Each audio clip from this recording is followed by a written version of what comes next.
한국은 지금 세계에서 가장 빨리 성장한 국가였는데 지금부터는 매우 어려운 국면에 처할 가능성이 있다. 학문적으로 우리가 알고 있는 상황에서 상상도 할 수 없는 일들이 지금 지구촌 구석구석에서 매우 많이 발생하고 있어요. 그 이유는 뭘까? 그게 바로 수축사회로 가는 것에 대해서 단기적인 접근들만 하고 있기 때문에 바로 이런 현상들이 나타나고 있는 겁니다.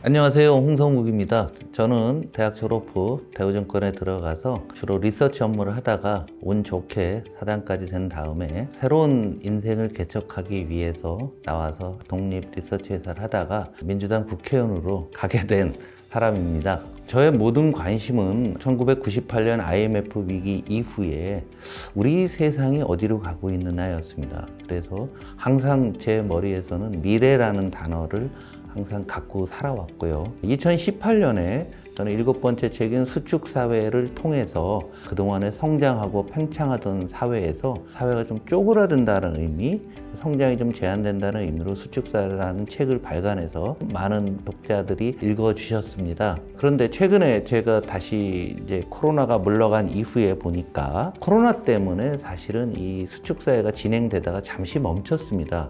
진통제를 맞은 거죠. 그 진통제의 효과가 이제 2023년 되면서부터는 사라지고 사회 모든 문제, 수축사회를 유발했던 3가지 문제가 다시 우리 사회를 엄습하고 있고 이것이 2023년 하반기에는 아주 본격화되고 있다고 생각이 들어서 무더위에 나름 열심히 책을 써서 수축사회 2.0 닫힌 세계와 생존 게임이라는 제목으로 책을 내게 됐습니다.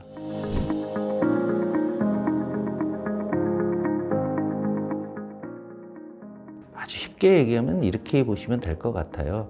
우리 사무실에 피자가 배달이 오는데 배달 올 때 이렇게 8쪽으로 쪼개서 오죠. 우리 인류의 역사는 현재보다 미래가 항상 행복하고 풍요로웠기 때문에 피자가 점점 커지는 거죠. 그러면 나는 어떤 일을 안 해도 오늘 먹는 피자보다 내일 먹는 피자 조각이 더 커질 수밖에 없었고 그것이 우리 DNA에 각인되어 있었던 거죠.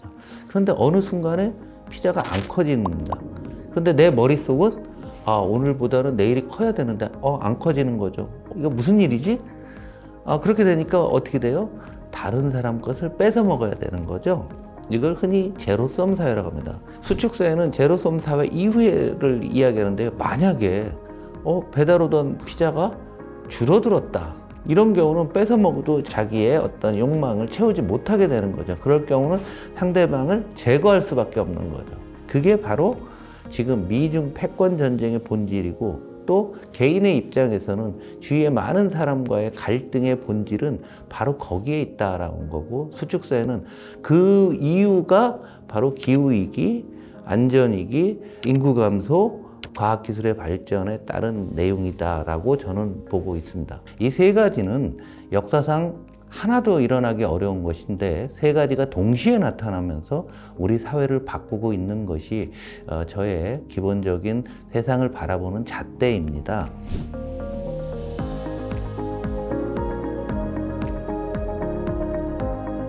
한국의 예로만 놓고 보더라도 2년째 인구가 감소하고 있고요. 기후위기는 매년 여름이건 겨울이건 모든 사계절이 다 바뀌어가면서 엄청난 비용을 투자하고 있죠. 과학기술이 발전해서 과거에는 공급력 증대만 얘기했지만 챗GPT, AI가 나오면서 많은 일자리들이 또 사라지고 과연 사람이 기계보다 우수할까?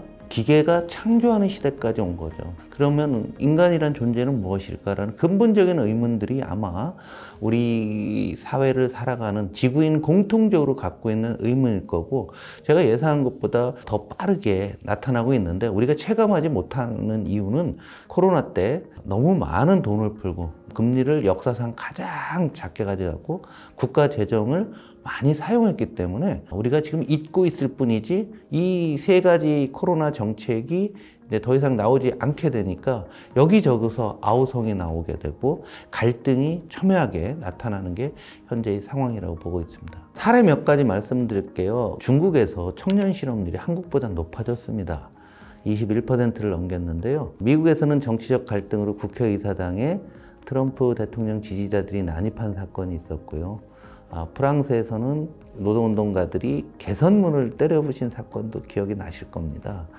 일본에서는 중앙은행이 나서서 벌써 몇 년째 주가 부양을 위해서 계속 주식을 사들이고 있습니다. 학문적으로 우리가 알고 있는 상황에서 상상도 할 수 없는 일들이 지금 지구촌 구석구석에서 매우 많이 발생하고 있어요. 그 이유는 뭘까?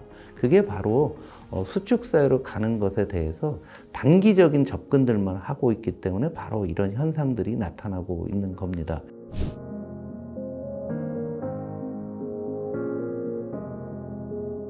첫 번째로 우리가 생각해 보아야 될 문제는 2020년에서 2022년까지 발생했던 역사상 최저금리, 역사상 30조 달러라는 어마어마한 돈이 풀려져 있는데 이 돈은 걷어들일 거고요. 금리는 이미 올랐고요. 그다음 국가 재정도 더 이상 확대하기가 상당히 어렵다는 것. 이것은 전 세계 모든 국가 공통의 상황입니다. 그 사이에 우리는 뭘 했냐? 저금리로 빚을 너무 많이 늘린 거죠. 빚이 많기 때문에 어떤 정책을 쓰기가 매우 어려운 국면이 됩니다. 하반기 이후에 세계 경제는 뭔가 뚜렷한 정책을 내놓기도 어려운 상태에서 가랑비에 옷 젖듯이 경제가 조금씩 어려워지는. 그래서 국가가 무슨 경제 정책을 내도 큰 정책을 낼 방법이 없어요. 그러니까 작은 정책들을 내고, 그리고 미중 패권 전쟁 때문에 예를 들어서 물가가 혹시라도 올라가게 되면 금리를 올리게 되고, 금리가 올리게 되면 이자 부담이 증가되고, 그러면 또 부채를 우리가 한껏 이고 있는데 이 부채의 무게가 더 무거워지고, 그래서 어정쩡한 상황으로 앞으로 2, 3년 지속될 가능성이 상당히 크고, 한국 경제도 방향성은 똑같을 거로 보고 있습니다.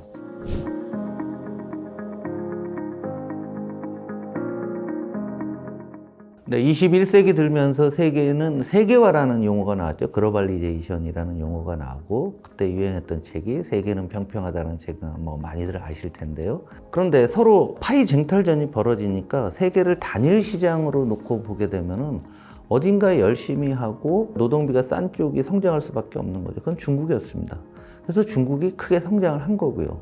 그런데 이렇게 해놨더니 미국에 도전하는 중국이 나오게 된 거죠. 그러면 상대적으로 미국보다 중국이 거의 80% 정도로 GDP로 따라와 있습니다. 지금까지 미국 역사상 미국에 경쟁했던 과거의 소련이라든가 독일이라든가 일본은 40%를 넘은 적이 없어요. 아주 강력한 이런 경쟁자가 나타난 거죠. 중국은 또 중국 내부적으로 지금 국민소득이 10,000불을 넘게 되면서부터 민주화 욕구가 상당히 커지고 있습니다. 그러다 보니까 중국에서는 인터넷을 검열하게 되고 사상 검증들을 강화하고 있죠. 이런 것들이 미국과 중국의 입장이 비슷한 상황이 되면서부터 서로 경쟁하고 갈등하고, 이것이 패권 전쟁으로 비화되면서 이제 세상은 열린 세상, 세계화된 세상이 아니라 양쪽 진영의 관계는 이제 완전히 울타리가 쳐진 닫힌 세상으로 가고 있는 것 같습니다.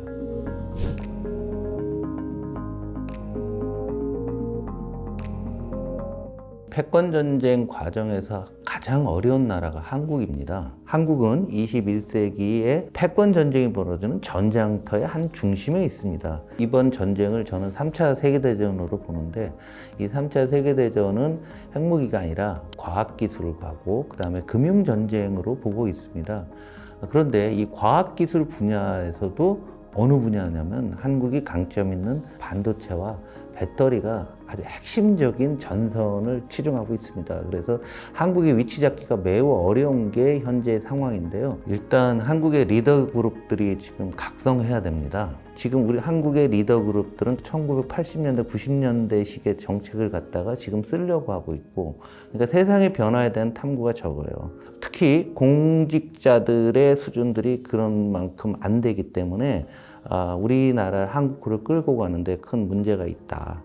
두 번째로 우리가 볼 수 있는 거는 한국은 선진국이 되었습니다. 중진국 함정이라는 용어가 있는데요. 저는 이번에 선진국 함정이라는 용어를 썼습니다. 우리 소득은 이제 선진국이 됐는데, 예를 들어서 의료 수준이 선진국 수준이냐, 교육 수준이 선진국 수준이냐, 문화 수준이 선진국 수준이냐, 돌봄이 선진국 수준이냐, 이런 부분에 있어서는 굉장히 많은 차이가 납니다. 그래서 구석구석을 메꾸는 쪽으로 우리가 돈을 쓰고 이것이 미래를 준비를 해야지만 출산율도 올라가고 경제도 성장할 수가 있고요. 세 번째로는 우리 한국의 산업이, 그동안의 한국의 산업은 중진국형 고성장형 산업이었어요. 그런데 이 산업들이 이제 중국이 커오면서, 그리고 베트남도 빠르게 커오면서 이 산업들을 빨아들이고 있습니다. 새로운 형태의 산업혁명이 필요하다. 산업구조의 재조정, 이게 필요하다라고 생각을 하고, 이 모든 것을 우리 국민들과 함께 의식을 바꿔 나가지 않으면은 한국은 지금 세계에서 가장 빨리 성장한 국가였는데 지금부터는 매우 어려운 국면에 처할 가능성이 있다. 그 이유는 우리가 경제개발을 시작한 지 61년 차가 됐는데 외부 시약이 없는 상태에서 1%대 성장한 게 2023년이 처음입니다. 이런 경우라고 하면 우리 심각성을 아셔야 될 것 같고요. 이게 초기 국면이기 때문에 우리 사회적으로 수축사회에 대한 생각, 그리고 패권전쟁과 우리의 미래에 대해서 우리가 좀 더 깊이 있게 논의를 해야만 된다라고 생각합니다.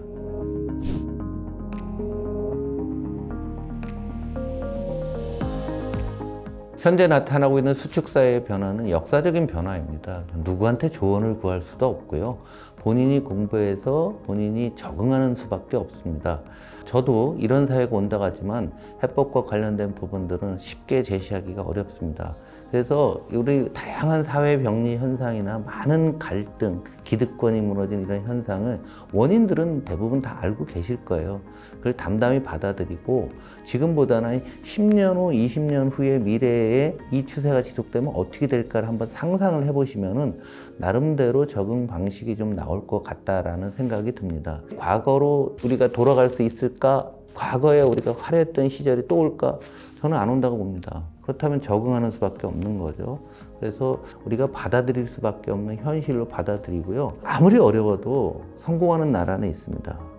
국내적으로 보면 아무리 어려워도 성공하는 기업도 있고요. 또 개인도 나옵니다. 그러한 성공을 또 하기 위해서는 현재의 상황에 대해서 깊이 있는 연구가 필요하고 저의 작은 저작인 이 책이 여러분들이 적응하시는 데 좀 도움이 되기를 바라는 마음입니다.